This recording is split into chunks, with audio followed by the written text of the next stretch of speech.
It's your boy Sid, and welcome to the Dallas Cowboys for Life. Guys, I have a hot show tonight.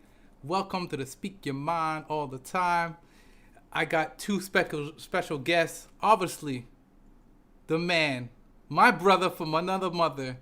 He's back, like always. My man Jtuck. And of course, you know who she is, because if you tuned in Friday, you saw how hot that episode was.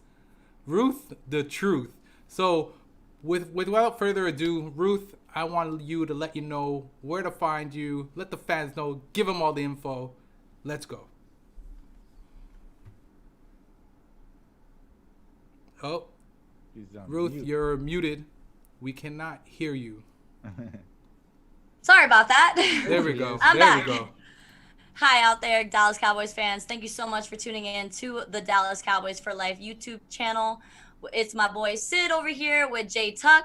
I've got a lot of new things coming up. There's two podcasts that I will be kicking off next Wednesday. I have a Tom Gronkowski show that's going to be strictly talking about Tom Brady, Rob Gronkowski, and their move to the Tampa Bay area. Then I'm also kicking off an all-female sports podcast called Beauty in the Cleats, kicking off next Wednesday as well. So make sure you guys are tuning in because your girl's got a lot to say. Yeah, man. Ruth, it's a pleasure having you on. The show on Friday was hype. The amount of people were asking who you were, and I had to bring you back on. So tonight won't be a short show. We know it. That's why I brought Ruth back, so that we can go at least an hour and a half. Yeah, because I had so much more to say that day. There we go. All right, Jay. I didn't forget about you, bro. Let the fans know where to find you. Yeah, man, you guys had a fire show. I was watching on my lunch break, man. So I was like, oh man, I like her because she was putting Sid in his place where he needs to be. Because where I couldn't do it, she was doing it for me. So yeah, Jtuck, man, Cowboys fans only. Go ahead, comment, like, subscribe, turn the notification bell somewhere down there. Also, follow me on Twitter at Jtuck151, and then my Instagram is at Jtuck151. And then, of course, our Facebook page, which you're probably watching it now, is Cowboys fans only. So go ahead and give it a thumbs up. Yeah, man.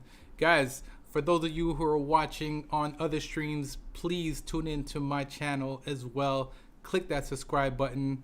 It's Dallas Cowboys, the number 4 life. And of course, check me out on Twitter, SidDC for life. I follow everyone back. If you're following me, I'll follow you. Mm-hmm. So with that being said, Be careful with that. Hey, I want to send a shout out to my man Nix tuning in the building. Yeah, Star Gang's in the building. We definitely, Nix, we're gonna have you on the show again. We got a collab. But I can't do those late night things like you guys can, man. I'm old. So, listen, we're going to keep that one short. So, with that being said, guys, a lot of hot topics in the NFL. So, as we all know, McCoy. McCoy took a hit. And McCoy is basically out for the season. Did you guys see the hit, though? Yeah. It was minimal contact. Right. I'm like, and it always seems to happen that way when they're like not trying to hurt each other and then someone accidentally just slips up. I was very shocked to know that, he's out for the season after that fall, but I mean, 32 years old, I guess time is catching up to him. Yeah. Out for the season and released. Right. And released as of today. And so Jtuck, you were chiming in on this on Twitter. I saw it. You and Dave started going at it, but guys, that'll be Thursday. But I want to hear your take on it, Jay. Well, what I was trying to say is we vividly remember Gerald McCoy was kind of going on an outspoken tour before any practices was made, during this off season about Jerry being silent when it comes to the whole social justice issues and different things like that. He was on First Take, and he was one of the front runners calling Jerry out to speak. So what I was trying to say is, granted, of course, Jerry had high hopes for Gerald McCoy, but you don't want to disrupt your relationship with Jerry Jones before you even get started as being a Dallas Cowboy. Like, that's like rule number 1. And so what I was saying when we figured out today that Gerald McCoy got cut, I feel like there was a part of that went into it. And the reason why I said this, last night, Gerald McCoy sent a text out. I think James Slater tweeted it, how he was still going to work with the Cowboys. Don't focus on him, focus on serious issues. He's still going to be around to help the team. to progress and get the younger guys up to speed. That was last night, okay? So last night, he was still thinking he's going to be a Dallas Cowboy. This morning, I followed Gerald McCoy on Instagram. He was smiling, getting ready for surgery, talking about Cowboys Nation. This is only just a bump in the road. I'll be back soon. I'm still smiling. So I don't think Gerald McCoy was aware that he was going to be getting cut in between that time. I think the news kind of came out probably around noon today or so, given the take that he was probably getting out of surgery. Then that's when he was going to be cut and was notified that he was no longer a part of the team. Now, yes, for a business perspective, it made sense because there was a clause in his contract where the Cowboys were able to get out of his deal and actually save money. But I feel like from a personal relationship standpoint, there was no sense of urgency. They could have waited till Thursday or Friday to cut Gerald McCoy. But the fact that they were like, oh, well, remember that clause that we put in his contract? Okay, let's go ahead and cut him today while he's going under the knife. That was kind of shaky as far as the relationship with Gerald McCoy and the Cowboys. And I feel like Gerald McCoy calling out Jerry had something to do with that. No, I definitely understand where you're coming from. And I actually remember watching that First Take episode where Gerald McCoy was literally calling Jerry Jones out specifically by name. So it does not surprise me that he got cut, knowing that that his injury was season ending did not surprise me. But I mean, at least McCoy was able to sign a $3 million signing bonus. So he was able to walk away with some money. And I'm hoping the 32-year-old kid take the season. A lot's going on with the pandemic and a lot of players have opted out anyway. So maybe this was just a sign from God that he just needs to sit this one out and maybe next year he can come back stronger. Yeah, so where the convo with me and Dave was, I was willing to put more wings. So I'm going to get wings from my guy, Nick. I want some more wings. So I like wings. I'm going to get some more wings from Dave because I'm saying do not expect to see Gerald McCoy back in a Dallas Cowboys uniform next year. Yeah, I think it's safe to say that. Absolutely. Okay, so your man Nick, speaking about Nick, he feels differently because he says both sides want to do something next year. Nah, it's not happening. Oh, okay. So, and then Nick also said Gerald got $3 million for 3 practices. Yeah, I mean, yeah, it's a good deal. Yeah. Right. I mean, because you can imagine if he would have opted out and took the 150 when he could have got the $3 million for 4 practices or 3 practices. So. Yeah. So. My question is now, and guys in the chat, please chime in on this. Who do you think is going to be stepping up to fill that? Now, somebody said something earlier that I agree with. This would be a good time to reinstate Gregory. And I agree with that. Right. We should. And, with losing McCoy, to me, it's a big loss. Who's going to fill it? If we don't reinstate Gregory, who's filling that void? Who do you think, Jay? Well, I think as far as reinstating Randy Gregory, the Cowboys really don't have a choice. It's really not up to us. It's up to the NFL. According to my guy KMT in the chat, he says Jtuck for defensive tackle. Now, KMT, I am not that big anymore. It's your time to step up, Jtuck. They're calling you out. If the Cowboys are depending on me to stop the run, it's going to be a long season, guys. I'll tell you that. Now, linebacker, we can call me. But I think, shouts out to my guy, Bluff City Cowboys, earmuffs. But it's going to be Tyrone Crawford is going to step into that position, I think, originally. As the season starts, I think as we see the season progress, you'll see your guy from Canada, Neville Gallimore, start to step in and get more reps. And then I know Canada. And I know, Ruth, you covered UCF, so probably Tristan Hill. There's been a lot of great reports about Tristan Hill stepping in and playing well thus far in practice. So I think the opportunity is going to be for these young guys to really step in. But for the most part, Tyrone Crawford is going to be that bridge. Yeah, I'm glad that you brought up Tristan Hill because I really enjoyed him playing for the Knights. I think he was a great defensive tackle, and he really stepped his game up. And I would love to see him get a chance to make something happen for the Cowboys. Yeah, I agree with you. But I'm rooting for Gallimore. The reason, and I'm sorry, I'm gonna be biased, but he was 2 hours from me. That's his hometown. So right. He's a Canadian. So it's rare that anybody from Canada makes it into the NFL. I think that if you count it, I think there's like maybe between 10 to 20 players that actually make it into the NFL from Canada. So, well, I think Crawford's Canadian too. You see? Yeah. I'm gonna have to go research that. Is he Yes. really? Yeah, Crawford. I think Tyron Crawford is Guys, from Canada please, as well. somebody Google Crawford and tell me where Crawford's from, please. I just want to jump in the chat. I want to send a huge shout out to my man Jason Jeremy. Thank you for tuning in, man. This guy's always supporting. I appreciate it. We also got Dave, I think, chimed in as well. Oh man. No, Darren Smith. Sorry, Darren Smith. Huge shout out to Darren Smith. He says, "When are we gonna talk about the Chiefs? Ain't nobody trying to hear about the 8-8 Cowboys." Yeah, man. Like I told Darren man. like I told Darren on the Facebook today, I got something special lined up for you, man. I let Big Game James get the first swings at you, but I'm coming second, man. Don't worry, Darren. We'll talk about it. Yeah, so Tyrone Crawford is Canadian, so definitely. Tuck me I just knowing. learned something today. I appreciate that. Yeah, he's So, from Ontario, Canada. Yeah, there we go. Zayi, I hope I'm pronouncing his name properly. Thanks for tuning in. Huge shout out to you as well. And of course, Soul Flow is in the building. What's up?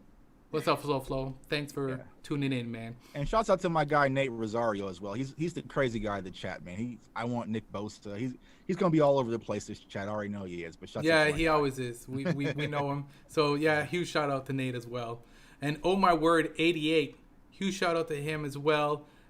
He said especially when we get Marvin Wilson in the draft. Too early to talk about draft, to be honest with you, man. It's way too early to be talking about the draft. We haven't even started the season. Yeah, let's get the season first, and we'll start talking about the draft. And the season is happening because I watched a video from your guys' last podcast I think you did with Jtuck, where Jtuck is feeling like the NFL season's not going to happen. I disagree with you, buddy. There's too much money on the line, and if the NBA and the NHL can have a successful season and be able to crown a championship or to crown a champion, I think the NFL is going to follow suit. Yeah, I apologize because I would say that I am wrong because I forgot how greedy the NFL is, and they're not going to care about safety or procedure or protocol. Whoa! They're not, and so they have plenty of money to make it happen. If they need to have like a bubble scenario to make it work, I could see it happening. They have all the money in the world to make it happen. They didn't have a plan for it. Their plan for it was not to care about it and just go for it. Because you see that there's a lot of teams that are not having fans. Our team's having fans. I think Kansas City's here now. They're down to 20% of stadium capacity.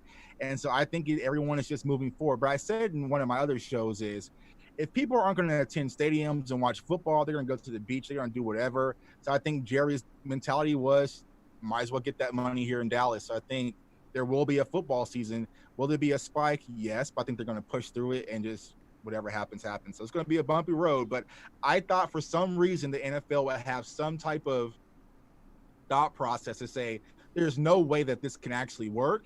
But I gave them too much credit. Ruth, thank you so much for chiming in, because this has been an ongoing argument with Jay, and he kept saying it's not going to happen. They ain't going to be in. It's not going to be a complete season. We know there is. Because you got to look at MLB. I mean, they had the Miami Marlins and the Cardinals multiple players, suffered from the coronavirus, and they continued the season regardless of what was going on. So I feel like the NFL is going to follow suit. Yeah.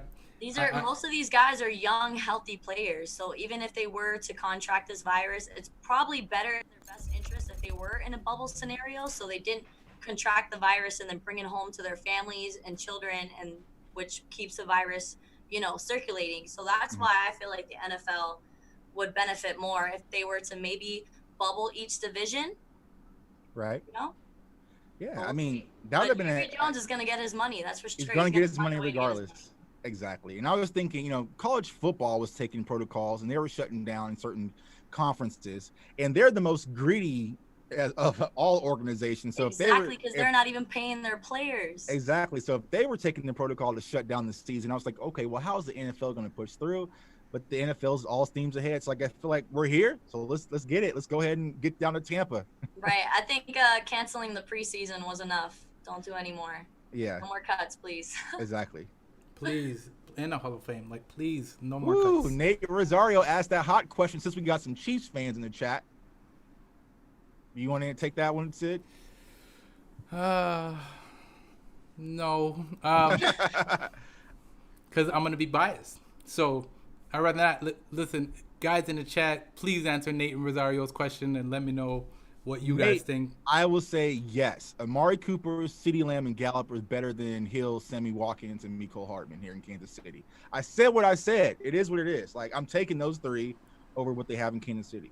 So, So since we brought up the topic about all those guys, let's flip over to the topic that I definitely want to jump into. So Mike McCarthy was asked, how big is it to have quality number 2 wide receiver in Michael Gallup?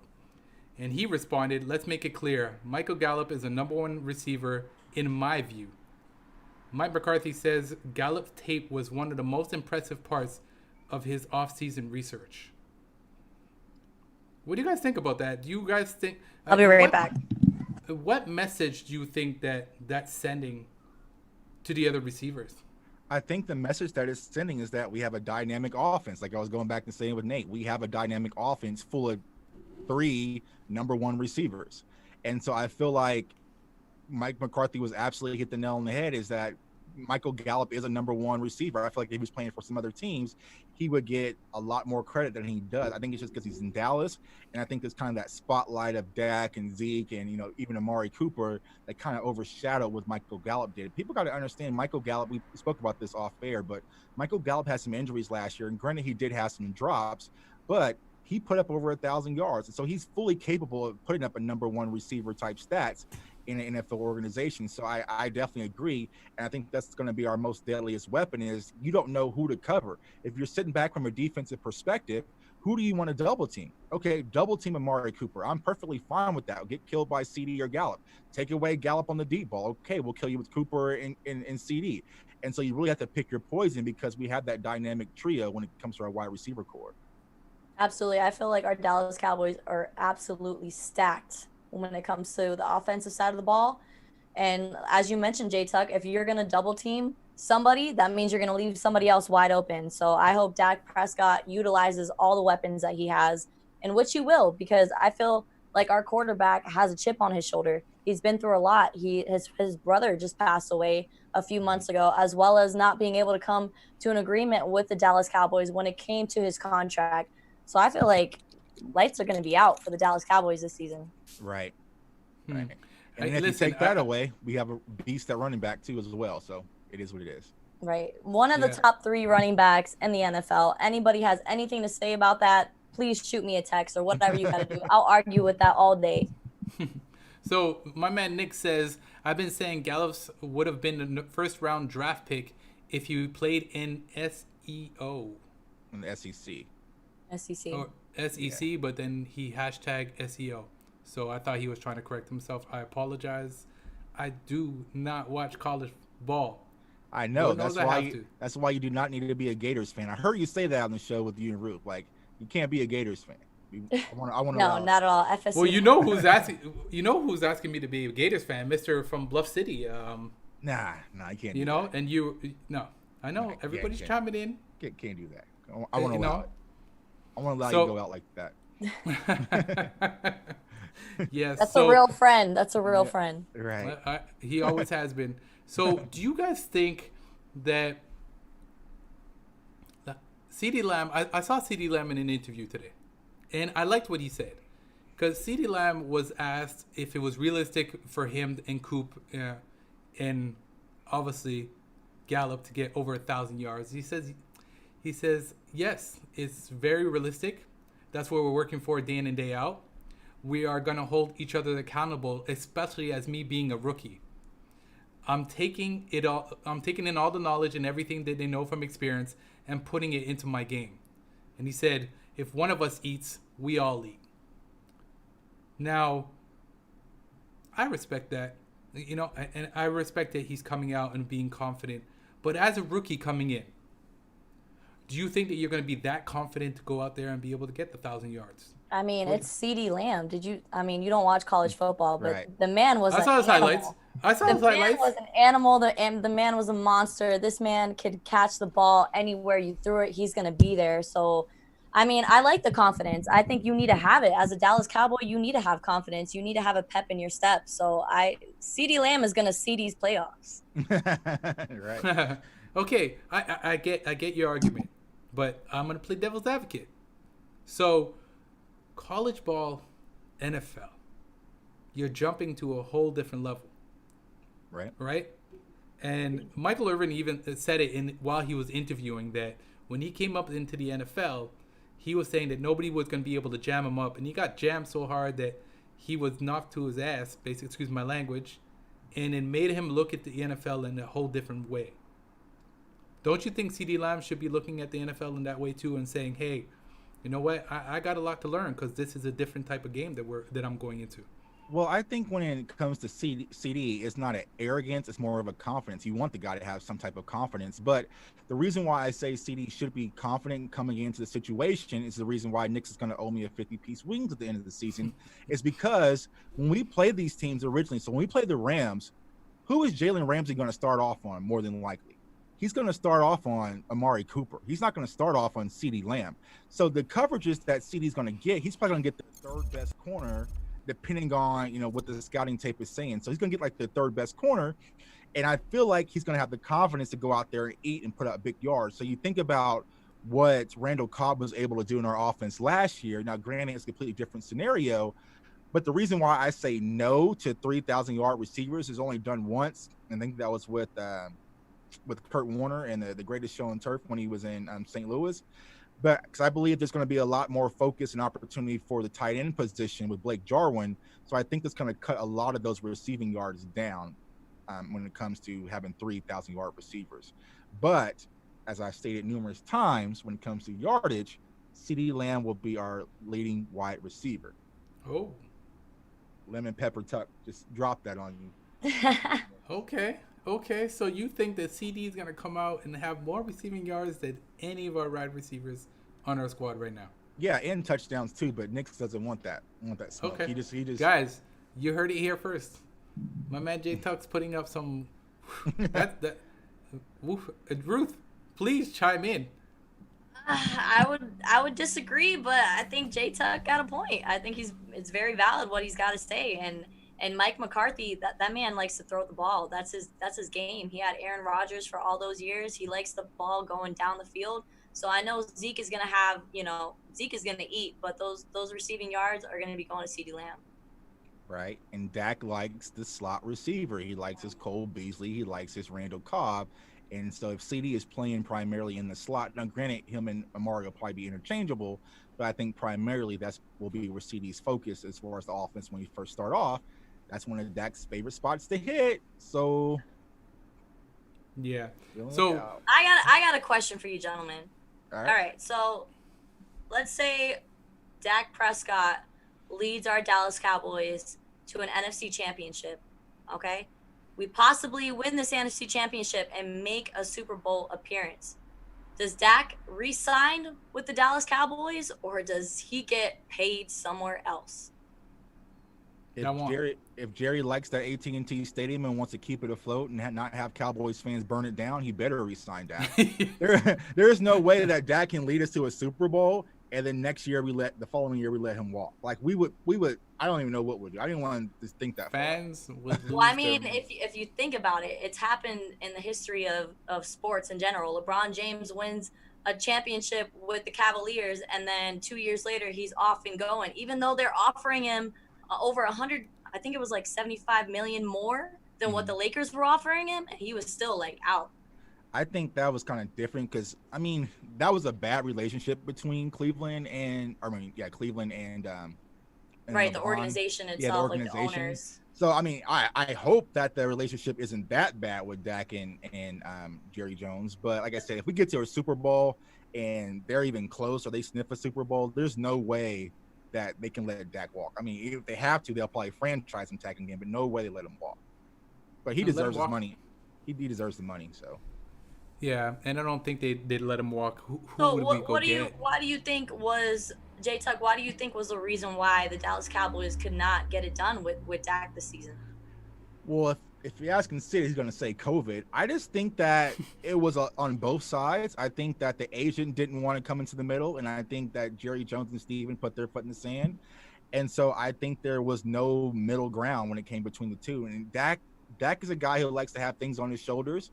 He likes to bet on himself, and I feel like that's why the deal wasn't done. I feel like the deal that was offered to Dak was a fair deal, but granted, Dak wants more, and the Cowboys messed up because they let Dak get to the end of his contract. They should have did this a lot earlier. When Zeke was out in Cabo running in the sand, the Cowboys should have been focusing on Dak versus Absolutely. Zeke. But they missed that point. So Dak felt like he had the leverage. He knows if he comes in his franchise tag, okay, well, perfectly fine. He'll take the 30 plus mil. They'll have to do it again for around 37, 38. And if they do it again, it's going to be around 58. So he's going to get his money one way or the other. And so I really feel like there was just no communication and no middle ground when it came to the two. Right. I mean, I was a little shocked because with the reputation that Ezekiel Elliott has. Oh, funny story. That last incident that he was involved in when he got into a physical dispute with the security guard at EDC Las Vegas. I was at that festival. Wow. And I found out the next day that Zeke was there, and I was like, yo, imagine I'm at a festival, been drinking, and then I run into Zeke. Like, I would have, the security would have had to get me out of there because.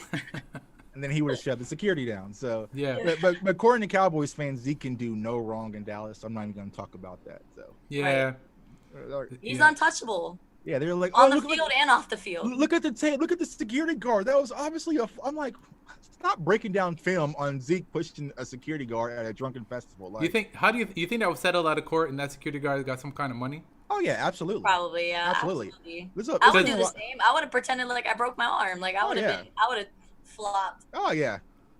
Easily. My back, my neck, and my back. My neck, my back. Everything hurts. Everything hurts. Yeah. Yeah, I don't think, just to answer your question quickly, Ruth, no, I don't think it would be a smart move for Jerry Jones to or Stephen Jones on that aspect to let Dak sign with someone else. I think the fans would lose their minds. Yeah. The fans were losing their minds last year remember when Zeke was in Kobo? People were losing their minds and saying, guys, you better. I wasn't, but I was. I was a little nervous. I wanted Zeke to come back. I mean, despite his, off tangibles that happen off field, like the man gets it done. He's young, guys. Like that's another thing I don't think people understand is that these guys are young and they're giving millions of dollars. What do you think's gonna? I just don't understand like why the NFL doesn't have something set up where they get somebody as a mentor or somebody to help them. Isn't Dak and Zeke Elliott the same age? Yeah, they're same age. Yeah. Yeah. I think Dak's a lot more mature than Zeke. But that's the thing. All of that you have to take into consideration when it comes to contract time. I mean, if you have a job, you can't say, well, I do my job. Okay, but you come late, you've been having issues, different things like that. That has to come into play. And I feel like when it came to Dak, like Dak has done all the right things you've asked him for. He's been a leader since day one. Like you have to take that into consideration along with what's going on to the field. But shout out to my guy, the boys, 2138, man. What's up? Yeah. And you know what? Thank you for saying that. Let's just jump in the chat. So, Ruth, your girl, Ashley Smith, Ruth, your Dak dance was on point. I think I saw that today too. You did it while you were doing your stream on Instagram. Yeah. I was doing the whole like. So do you want to stand up now and show us the Dak dance? Oh, she's gonna do it. Oh, okay. All right. Okay, here we go. We don't mind. Oh, she's got it. There we go. Oh, my hip. And before you ask it, no. Yeah, man. Thanks for that, Ruth, man. Always. Anytime. Guys, entertainment on the stream, always. So, yeah, definitely big shout out to the boys, 2138, another guy who always chimes in. And he just commented, Ruth, he said, you killed it. Ruth killed it. Yeah. So, also a shout out to Elazar Mendoza. I don't think the security guard situation was a big deal.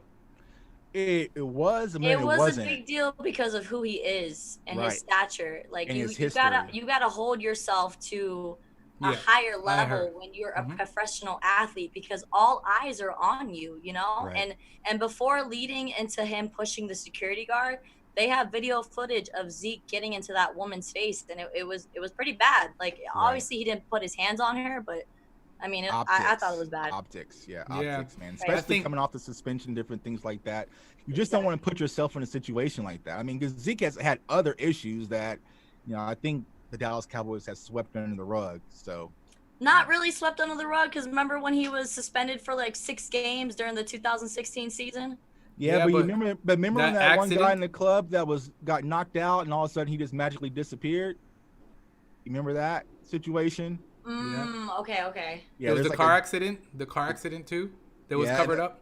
and then the Vegas fight. So there's been some issues that I think the Cowboys really like, I like I mean, the said. man can't be perfect, no? Yeah, but I But mean that, like look I at Dak. said, yeah, I mean Dak has represented that brand. Like when you wear the star, there's a lot that comes along with it, and I feel like going Absolutely. back to the whole story about Dak getting paid, like Dak has done everything the right way. I mean, think about it. If we're sitting at the end of the year at our job and we find out that we don't get a raise, but the person's been coming late and doing all this shady stuff, they're getting a raise, you're gonna be pissed off too. You're gonna feel some type of way. So I No, mean, I agree. granted, Dak and Zeke are boys, but still, Do you think the that played into the reason why Dak did not agree to that 5-year deal? I think Dak is really trusting his agent, which is the scary part. I think he's trusting his agent, and he's just going to follow him tooth and nail. I mean, granted, Todd France has just been released from CAA. A lot of his other clients have also were franchise tagged this year, and so I think Dak's going to follow this guy and continue to play the ropes. So we'll see, but eventually, someone's going to have to meet in the middle, and I think it's really going to have to be a conversation with Dak and Jerry Jones and the organization to say, "Hey, man, like we want you here. This is what we're trying to do. We Yeah, just can't, like, let me work this out for you a little bit, and then we'll come back in 3 years and we'll restructure the contract. We'll find a way to make it happen." Now it really comes to, does Dak really trust that? I think if it comes from Jerry, it's a more likely chance for it to happen versus if it comes from Steven, Dak's going to be like, hell no, because who would Right. trust Stephen Jones? yeah, Right. exactly. I just want to jump into the chat. So, Jay Merlstein, your friend Ruth. Yes. I know I'm destroying his name again. Marmelstein. So he said, Ruth, get it. Ashley Smith, that's my girl. We love you, Ruth. Just a pretty face. Woo. I love you guys. Thanks. SoFlo, you can't, man. He's saying, leave my guy Zeke alone.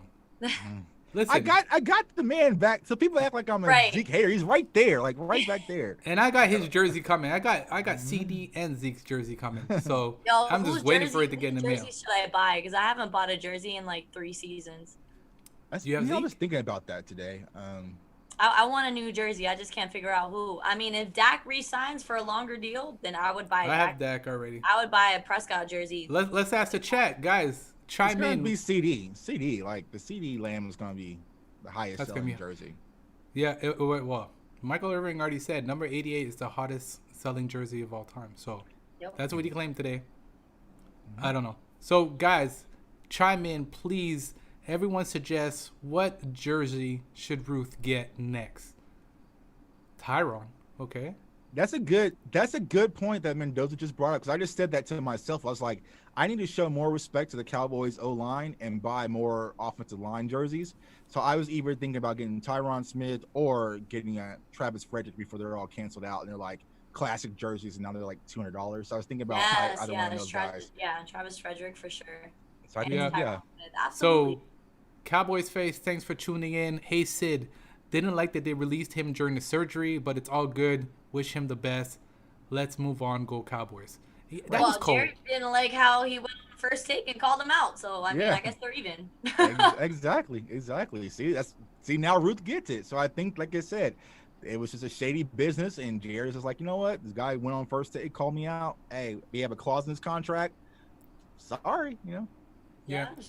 Guys, I want to thank you guys for tuning in. I'm just going to, while we have the opportunity, guys, definitely go click that subscribe button on Jtuck's channel, Cowboys fans only. Definitely go subscribe to my channel, Dallas Cowboys for Life.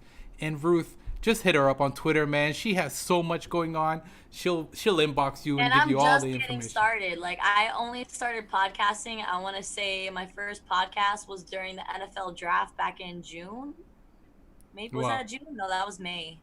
Like yeah, No, April, I like can't yeah, remember. almost early May. Yeah. Yeah, early May. And that was so. I'm just starting off, but I mean, I think I found my little niche.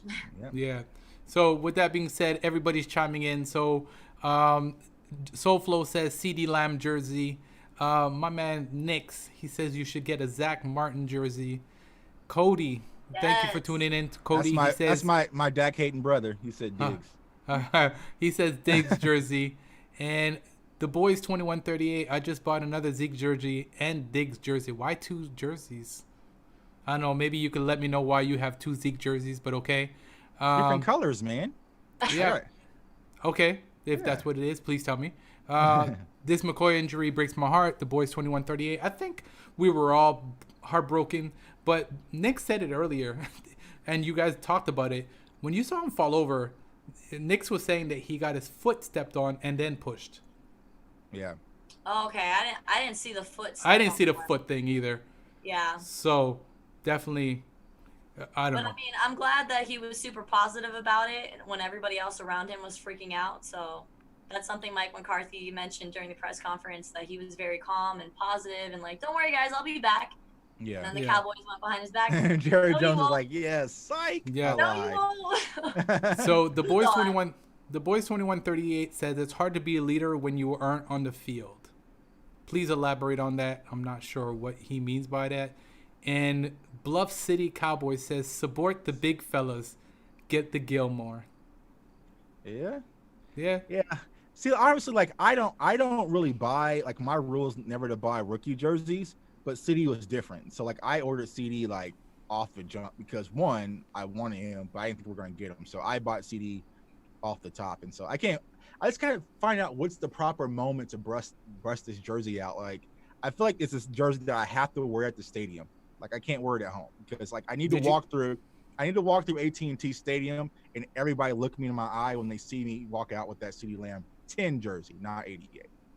So yeah, you I got your thought he was CD. wearing 88. No, but Jay will tell you the story. Go ahead, Jay. Yeah, I got it. No. I got it. So as soon as he was drafted, I went on the pro shop and ordered it. So he announced that he's wearing 10. And so they already pressed it up as number 10 jersey. So I just called the pro shop and was like, hey, don't change that. Just keep it as it is. Like, keep that 10 and send it to me. And so they're able to send me that one as a 10. So it's probably going to make a limited edition, man. So It's probably going to be worth something eventually. Yeah, especially once it's signed and, you know, all that stuff. Oh, you're going to get... Okay. Yeah. So Speaking to existence. I've been waiting for my CD Lamb jersey for 3 weeks, and we will have, me and Jtuck, in a couple of weeks, we'll have a big announcement about a CD Lamb jersey. Forgot about that. So, guys, keep tuning in because we're going to have something hot coming to the channel. So, with that being said, speaking about the big boys, and, you know, a lot of guys are like, oh, you know, support the big fellas, get Gilmore, and do you think our offensive line is solid going into the 2020 season now that we lost? I hope so. I really hope so. We need people to protect Dak. We need people that are gonna defend that. You know, that are gonna defend the quarterback. So I'm hoping that we can get it together. Yeah. You said offensive line, right? Or defensive line? Offensive line. Offensive line. Yeah, I feel like our offensive line is solid. I'm not worried about our offensive line. Now, knock on wood, and I said this yesterday, like, even though Gerald McCoy is a great guy, he's a great leader and brings veteran leadership, and I think he's going to help us with, or was going to help us with the run defense. When he went down yesterday, I wasn't like, oh my God, the season's doomed. Like, what will we do? It was just like, it's just like, he's like, man, that sucks for Gerald McCoy. I hope he gets well. You know, so it's like, I feel like as far as our Cowboys team is considered on paper, I'm still fully confident. I mean, Everson Griffin was pretty much the stamp of approval for me. I feel like once we got him, it was just like that changes a lot. I feel like that limited my concern when it comes to the secondary. I did have concerns when it comes to our linebacker depth, of course, but as long as we can stay healthy, I'm perfectly fine there. And I think our secondary is going to emerge throughout the season. So, I mean, honestly, if we were to tie everything up right now and say, you know what, this is the Cowboys team we're going to go into the season with, I'm perfectly happy with that at all positions. and Yeah. safety, including safety though too. The Boys 2138 says, I thought McCoy was going to be our leader on that defensive, and now without him, it hurts. We don't have that vocal leader. It's tough to lead from the bench, is what I meant. Oh, okay. I feel like now, I mean, I would say that a few weeks ago that may have been true, even though D Law is kind of our vocal leader, also Jalen Smith. But with Griffin added to it, I think he's going to be a vocal guy. He's going to bring that energy. So I think as far as leadership is concerned, we're going to be solid. Crawford as well. He's a leader that a lot of people look up to. So I'm not really worried about leadership when it comes to this Cowboys team. Yeah. SoFlo says, thank God we didn't cut Tyrone Crawford. Yeah, Bluff City, you hear that? You hear that? I remember we had that discussion last week, and you got that's right. Bluffs of City saying that that's something that he sees happening, but Yeah, they were trying to dump Crawford, and now look. yeah. So I'm sure Bluff City is gonna respond to what we were just saying. Please chime in. And the Boys 2138 said, "Season isn't over, just a tough injury." But with that Exactly. being said, yeah, it's a tough injury. And Jtuck, you said this multiple times. And Ruth is taking some notes. I don't know what she's doing or answering Sorry, some guys. text. I'm watching the Rockets game. My bad. Okay. So, with that being, you said there was injuries, and you see a lot more injuries coming, and especially due to the fact that we don't have a preseason. You were right, and I remember saying, you know what? I'm not sure if there's going to be a lot of injuries because it's going to give them time to get ready for the season and so on. And right away, boom, we're less than 30 days away, and there's already an injury. We've already lost a key player. Do you think there'll be a lot more injuries? Ruth, what do you think? No, I'm going to be, I'm not going to be negative Nancy over here. No, there's not going to be any more injuries. At least I'm hoping so.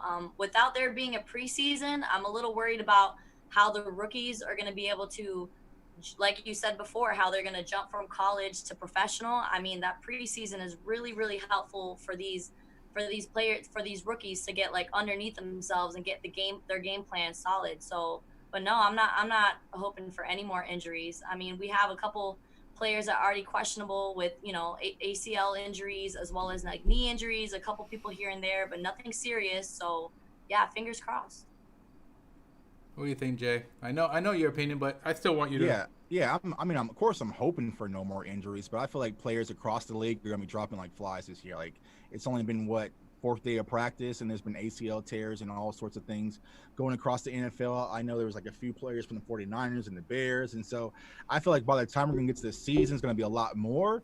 And then once we start to play, the players are gonna start falling out, because I feel like not having a preseason, not fully getting the body accustomed to taking big hits and heavy hits, because you really got to think about it. You're going from 0 to 100. I heard Mike McCarthy say, other day in practice that, one of the defensive players pushed Dak down and he fell down, and, he landed on his back. Yeah, landed on his back. So think about, that's kind of the panic mode. Like, oh my God, you pushed my quarterback, and then boom, week one, Aaron Donald's going to try to kill Dak. So it's like, you have to just make sure that your body's prepared for it. Which is going to be kind of hard to do. I mean, a lot of these players, even though we saw workout videos in the backyard, is not really getting yourself prepared for the NFL capacity. And football is a lot different from basketball. We could all just, barely stretch and go out there and hoop a little bit and shoot around and possibly get back in game shape. But football, you really have to prepare yourself to take that type of contact, and not having that type of preseason where you're going to be prepared, because of course you're going to have hard practices, but you're not going 1,000% full in practice. speed. Absolutely. Yeah, exactly. And so, like I said, first game, full collision, just got to kind of close your eyes. So like now it's kind of time where every time I see a tweet from like, Jane Slater or Calvin, I'm just like, just make sure it's not an injury. Make sure it's not an injury. Like, so Yeah.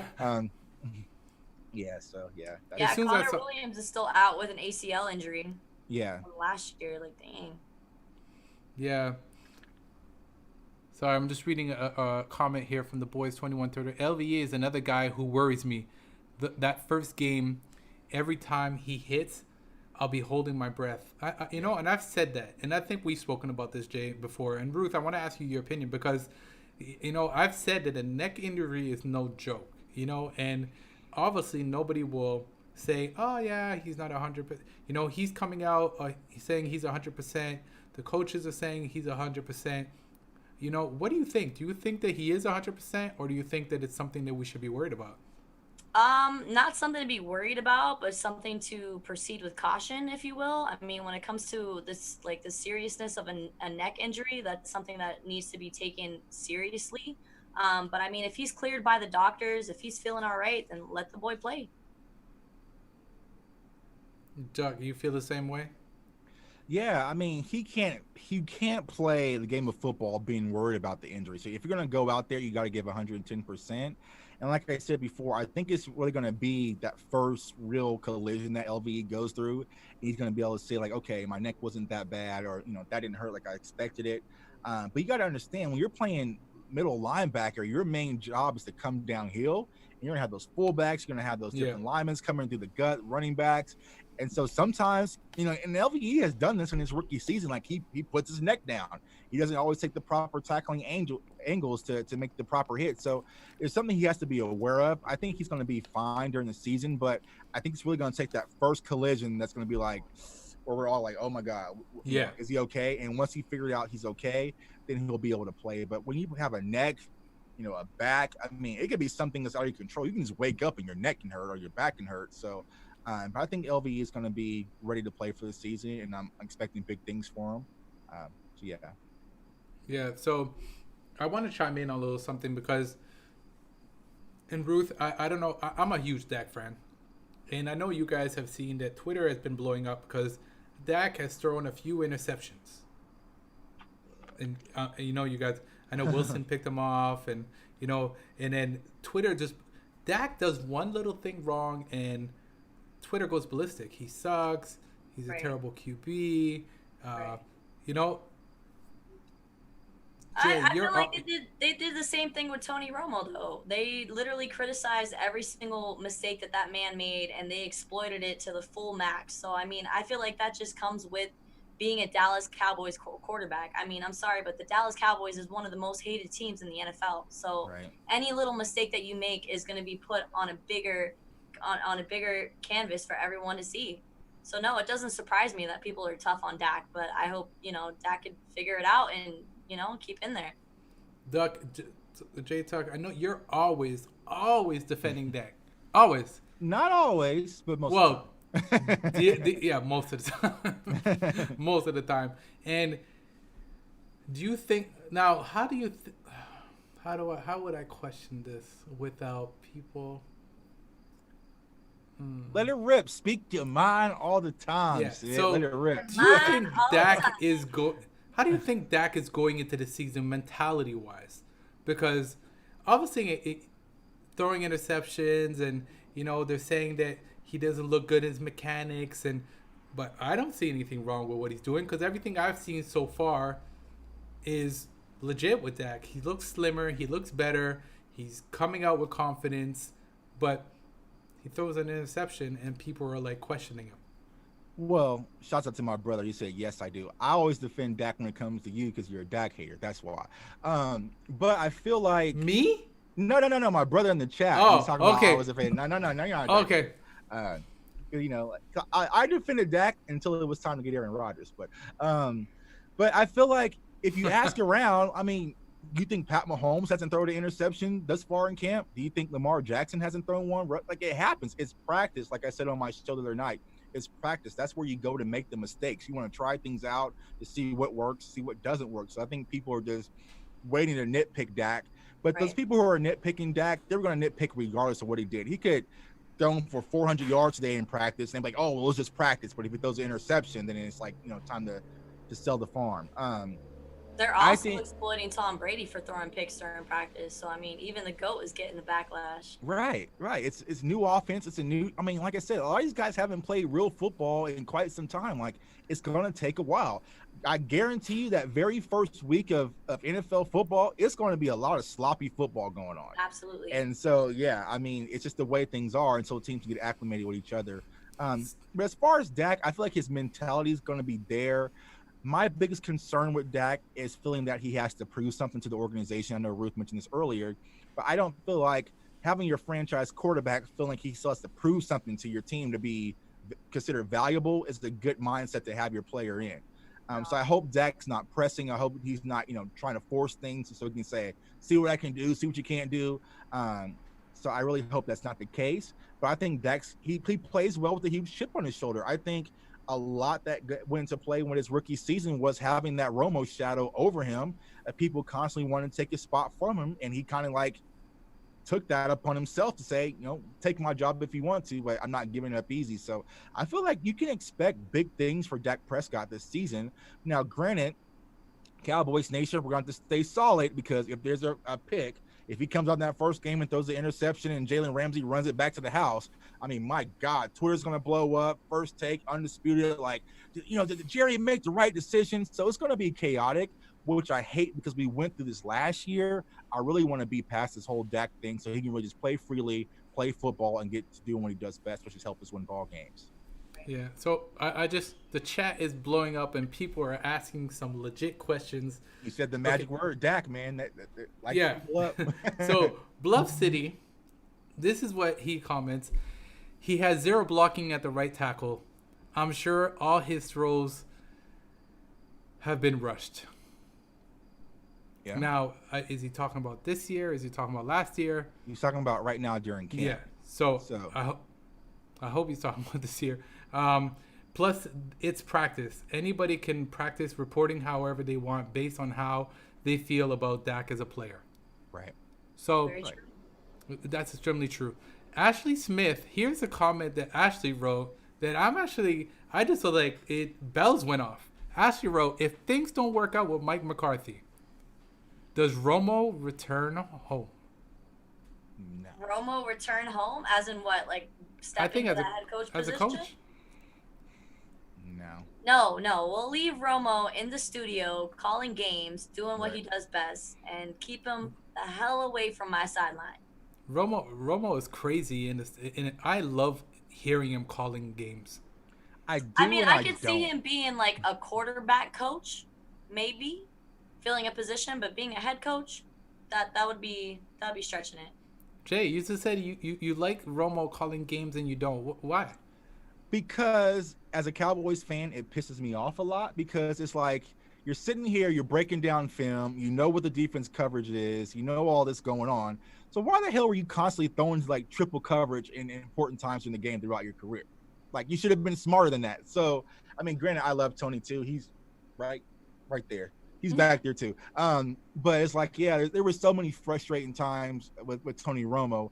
And like I said before, for people who hate Dak just so bad for no reason, Tony Romo has given us more bad memories than Dak Prescott has thus far. Like, if you were to sit back and think about what's the game where you're like, man, we need a new quarterback. I can't stand Dak Prescott. The Seattle game. No. Not talking about Dak. I'm talking about Tony Romo. Seattle game. Yeah. And so I really can't think of a game besides the Atlanta when his left tackle was missing and he was getting killed off the edge where I'm just like, oh my God, I can't get Dak out of there. He's making me sick. I really don't. Do you have a game? When they lost to the Jets last season? I think we just all played bad, I guess. I mean, that game. I mean, I was pissed off at everybody. I always say that the defense kept getting penalties, like back-to-back penalties, and just let the Jets walk right down the end of the field. Yeah, the Chicago game was even worse. Yeah, we'll let Mitch. Oh yeah, that Chicago game too. Oh my gosh. I said it and I did a video back then, when I first started out, and I said I thought the players were sending a message to Jerry Jones that they didn't want to play for Garrett anymore. Jason Garrett. Because it made no sense that they went down the field that quick. Too. They went down the field that quick, and then it seemed like everybody threw in the towel after that. So yeah, so the chat answer that question. Out of 4 years, what is Dak's biggest failure moments? People are gonna say none, and while people are chiming in, here comes my brother loading the clip. Here he goes. Buffalo game, Thanksgiving. Okay. Oh yeah, that was the worst Thanksgiving ever. But that wasn't as worse as Tony Romo's game against the Panthers on Thanksgiving. What was it? Two pick sixes he threw, 3 interceptions. All right, so give me another one, guys. Give me another one, chat. So I want to break eventually on one of these shows, Sid. We're gonna break down all this Dak hate. Like, I really want to get down to the core of it because I want to know where's it come from. You know what? We're gonna do a show together where we're gonna show Dak film, and we're gonna get people to chime in and get it out. because I want to bring Dak haters on the show, but they don't want to reveal themselves on camera. It's easy on Twitter when you have like a little cartoon Avi and We'll have you a know, call in. I have yeah. it set up. When we do the Dak show, we're gonna have a call in number, and you guys could call in. Ruth, if you want in, let me know. Yes. And we'll have fans calling in, and it'll be just about Dak, and we'll have the arguments going back and forth. Arguments bring my brother up. Green Bay. I'll game. give Dak one thing. That man will sacrifice his body to make plays happen, and that's something where people cannot forget. He does front flips to get touchdowns. Right. He's gonna make it happen, regardless if moments. he's getting hurt. He'll take the hits too all day. I have not ever seen I Dak have get to- laid I out have and to- not jump right back up. Right. I'm gonna have to argue with that on that one. I don't see him taking that many chances this year because of the contract. And I've said this before. He's not risking his body. Is that what you're saying? He will, but not as much as he did before. I don't see him making that diving flip cat touchdown that he did.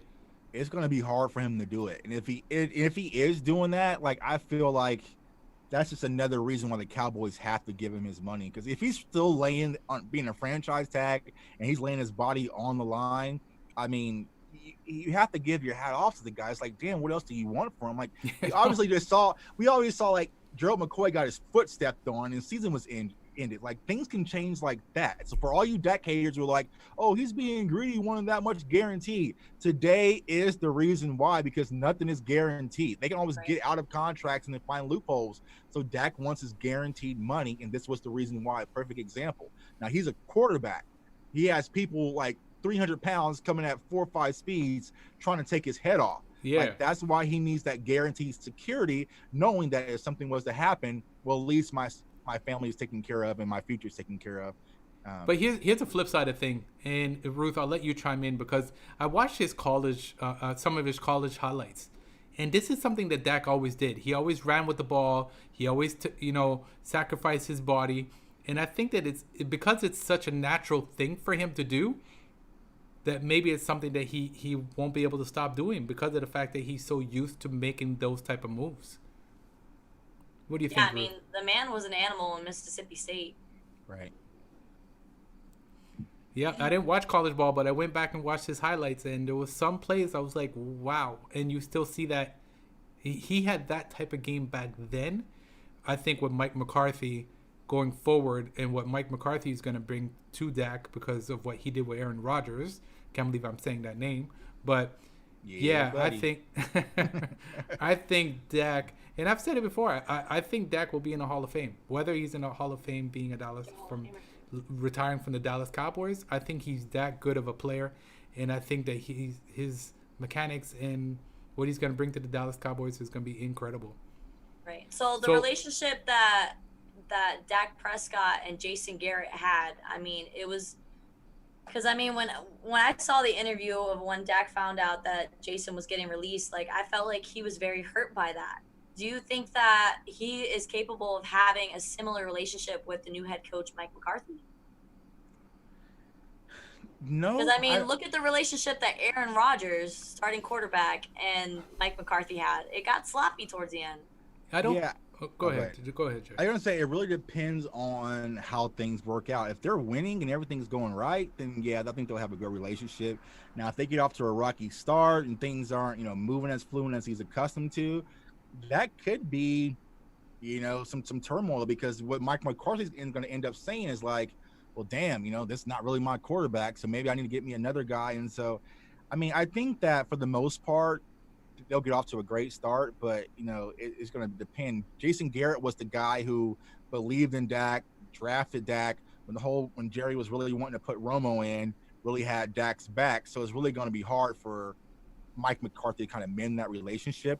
I think it's going to be more of a different relationship where they're not really, friends per se, but there's a mutual respect as far as business partners, coach, and quarterback. Yeah. I don't know if you guys saw Zeke's video, and Zeke said that Mike McCarthy's, everybody loves him. And I know you guys must have saw it because I saw Mike McCarthy's interview videos and so on. I don't know if it's just me, but listening to Mike talk, it's like a breath of fresh air. And I think that he's so poised, and I like how he's talking about what he's going to do with the Dallas Cowboys and the players, and having him play not just one position, but also having him know being able to play in another position, and I think he's going to bring a lot to the Dallas Cowboys. And I just think that the difference between him and Garrett is that he'll get the respect from the players long term. I think Garrett lost that throughout the years. Yeah. Do you think that that's the case, Ruth? I think that the Dallas Cowboys definitely, the players themselves lost respect for Jason Garrett. For what reason? I'm not sure exactly, but I mean, I wasn't sure if it was the way he was calling games, the decisions that he was making that players were not agreeing with. But I mean, we saw it towards the end of the season where Jason Garrett was coming out on the field trying to give high fives and people were walking past him and not even acknowledging their head coach. I don't think that's something that's going to happen with Mike McCarthy. That man, he's a big guy at 6'5". You can't just walk past this guy, and he's gonna earn his stripes with the Cowboys. So I don't see there being issues between Mike McCarthy and his players. Yeah, because I'm gonna go look back, and I saw an interview. It was with a Dallas player last year, and I forget who it is. Please, I apologize. But he was saying that Garrett didn't have. He would always have the same speech going into the locker room. He would always be the same person doing the same things, and the players got to the point where they just like they weren't listening to him anymore in the locker room. And that's the thing that I think that's the difference that Mike McCarthy is going to bring to the Dallas Cowboys, because he's not that repeating guy. He's a guy that's going to hold the players accountable. And I don't think Jason Garrett held the players accountable for when they didn't run a route properly or they didn't block properly or something like that. I think Mike McCarthy will call these guys out to say, hey, you were supposed to do this. This is something that I don't want to see again, and I need you to work on that. What do you think, Jay? Yeah, and I think that's probably one of my biggest concerns about the guy whose jersey you're wearing right now, Sid, because I feel like Mike McCarthy is going to coach in a different manner than Jason Garrett was. Jason Garrett was more, an encourager. Hey, it's okay. Everything's going to be all right. The clapper, his signature was. But I feel like if we have Mike McCarthy and all of a sudden it's the game's on the line, the season's on the line, and Amari Cooper's sitting on the sideline, I feel like Mike McCarthy's going to be like, what the are you doing on the sideline? So it's kind of like, how will our players be able to handle that? A lot of players, they don't respond well to that. So I worry about Cooper, who, he's kind of had his issues before. Now, granted, he's been under Nick Saban and, coaches like that, but him and John Gruden, they necessarily didn't mesh well. And so I think that's just something to kind of keep our eye on, because a lot of these players, they were able to coast and, get away with murder because Jason Garrett was just a Jerry guy and was going to go with the flow. But how will Dak respond if Mike McCarthy's over there screaming at Dak because he's running the wrong play or calling the wrong plays or different things like that? Like, it really takes a different type of athlete to handle that, and not every athlete handles it well. So we shall see. But right, that's something that I want to bring to the attention too, was issues that Aaron Rodgers had with Mike McCarthy. Was Aaron Rodgers would see the field and he would call the play that he thought was going to be the right thing to do at the moment. And McCarthy did not take that very well. So when it comes to Dak going into his 5th year with the Dallas Cowboys, it's going to be like, this is my team. These are my players. I know what works well for us. So I worry about that. If Dak is going to feel like, you know what, I got this, coach. Like, you're new here. Let me show you how we run things around here. So that's something that will be interesting to see this coming season. Yeah, I want to send a shout out to the Lunatic. The Lunatic said Jason Garrett lost respect when they saw that they could go over his head and speak with Jerry directly. And I think that's something that Mike McCarthy won't allow. Right. Well, I think that's always been the case in Dallas. I mean, even with Wade Phillips, I felt like the players knew that they can always go above Wade and go to Jerry. And I feel like that was one of the biggest risks between Parcells and Jerry, why it didn't work, because Jerry was trying to overthrow his players. Like, let the coaches coach and let the owners own. Like, sell tickets and do all that stuff, but let me handle what's going on in the field. And I feel like Jerry's going to allow Mike McCarthy to do that for a little bit until, Jerry wants to step back down and do his thing. Yeah. So the Lunatic said shoot at Ruth TB12. He led the league in throwaways last year. I'm not sure. Lunik, please TB12. please elaborate on that. Tom Brady. Yeah, that's what I'm thinking. Tom Brady, he led the league, similar to Rodgers in Green Bay. Similar to Rodgers in Green Bay. I think, yeah, would be Tom Brady. Mm-hmm. So Bluff City has a question for you, Jay. He says, Right. hey, Tuck, our assistant coach is a player relationship guy. I think he was brought in to take care of all that. Yeah, I think that's a great point. I mean, I think that Mike McCarthy has the staff in place to kind of handle the difficult relationships. And so it might be where like maybe Mike is the bad guy, but you have some of the assistants coming in saying, hey, don't worry about it, man. Get your head back in the game. And Yeah. I think that was one of the key reasons that the Cowboys decided to keep Kellen Moore is because Dak has a great relationship with Kellen Moore. And so if it ever gets to that point, Dak can always talk to Kellen, kind of see, all right, man, what's going on? What can we help with? This play is really just like the old play that we used to run. Just the language is different. So this is going to be your same read, different things like that to help Dak move along. But as we mentioned before, and we mentioned this on the Star game the other night, like Mike McCarthy is hands-on with the quarterbacks. Like he's working with the quarterbacks. He's working directly with them. So I think that's going to really help him build that rapport with Dak Prescott as well. Yeah, I think he's talking about Rob Davis. Because wasn't Rob Davis a mentor speaker anyways? I believe so. Yeah, I think I read up on him a little bit. And I believe that he was a mentor speaker. And he's one of those guys that's probably going to come in and help these young guys and get them to be the level that they need to be. So with that being said, guys, I want to thank you so much for being on Speak Your Mind all the time. Ruth the Truth, let the fans know where to find you again, please. All right, make sure to follow my Twitter handle down below. That's where I be posting all my podcasts and any information that I have that is new. You guys will find it on my Twitter. I'm actually new to Twitter, so I don't have that many followers, but I'm getting up there and I'm starting to learn the logistics and the analytics of Twitter. So find me on Twitter and at Instagram, Sports Truth with Babe Ruth. Yeah, thanks a lot, guys. Ruth posted a tweet today. She said, please help me get to 500 subscribers. So she's at 48. So guys, please go find her, add her on Twitter so she can hit her mark. Jtuck, please let the fans know where they can find us and you. Well, if you want pure chaos on your Twitter timeline, follow me on Twitter at Jtuck151. Like I said, I follow all Cowboys fans back, the good, the bad, the ugly. Also, subscribe to my YouTube channel, man. Thanks for everyone who's been supporting the channel. We got big things in the pipeline. So Cowboys fans only. Comment, like, subscribe, share, turn on the notification bell. Also, follow me on Instagram at Jtuck151. And if you play Madden, which is coming out soon, you can follow me on Twitch at the Yellow Lit Dab Fam, all that fun stuff. So it's gonna be a fun season. Looks like football's finally around the corner, and so here we are. Yeah, man, definitely. Listen, I want to thank everyone who was in on the chat. If I missed you, I apologize. Send me a message in the comments, and I will definitely respond. The boys 2138, great show, fellas. I'm going to follow Ruth, so definitely. Guys, for you guys who don't know, my channel is Dallas Cowboys, the number 4 life. Definitely find me on Twitter at SidDC for life. And if those of you who play Madden, look up my handle. It's simple. It's your boy Sid. That's how you find me. Send me those requests. I will say, if you can't beat Tuck, come see me.